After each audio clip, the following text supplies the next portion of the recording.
আজকে করব পাড়ার ভাই বোনদের নিয়ে বিরিয়ানি পিকনিক। তো আমি খুব সহজে বাড়িতে কিভাবে বিরিয়ানি বানাই চলো শেয়ার করে নিই।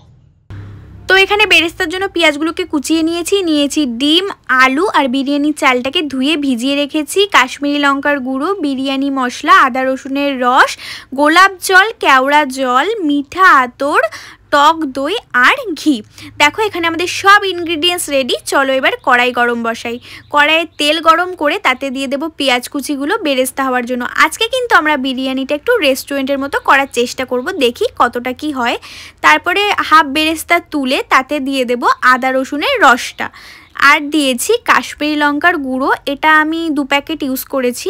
তারপরে দিয়ে দেবো পরিমাণ বুঝে কেওড়া জল, গোলাপ জল, দেন সিদ্ধ করে রাখা আলু আর ডিমগুলোকে দিয়ে দেব, পরিমাণ মতো লবণ দিয়ে দিতে হবে।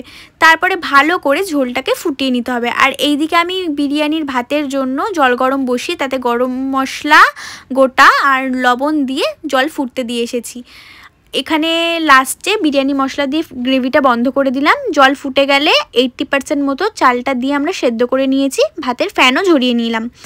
এবার পালা বিরিয়ানির লেয়ারের। দেখো আমি এখানে নিচে ফার্স্টে গ্রেভিটা দিয়ে দিলাম। এবার দুধের মধ্যে গোলাপ জল, কেওড়া জল আর মিঠা আতর দিয়ে সাইডে রেখে দিতে হবে। তারপরে ফার্স্ট লেয়ারিং করছি, এখানে ভাতটাকে দিয়ে দিতে হবে। তারপরে ওপর থেকে দিয়ে দেবো আর একটু গ্রেভি, বেরেস্তা আর সেই দুধটা। আমি দইটা ফার্স্টে দিতে ভুলে গেছিলাম, তাই এখন দিয়ে দিলাম। আবার সেকেন্ড লেয়ারের জন্য আমি ভাতটাকে ওপর থেকে দিয়ে দিলাম বেরেস্তা, আবার সেই দুধটা আর বিরিয়ানি মশলা দিয়ে চাটুর ওপরে আমরা কাঠের জালে বিরিয়ানিটাকে দমে বসালাম। দেখো কাঠের জালে বিরিয়ানি খেতে কিন্তু দারুণ হয়। নামানোর পর খুলে আমরা ঘি দিয়েছিলাম, যেটা ক্লিপিং নেওয়া হয়নি। এই দেখো টেস্টি আমাদের এগ বিরিয়ানি রেডি, যেটা খেতে দারুণ হয়েছিল।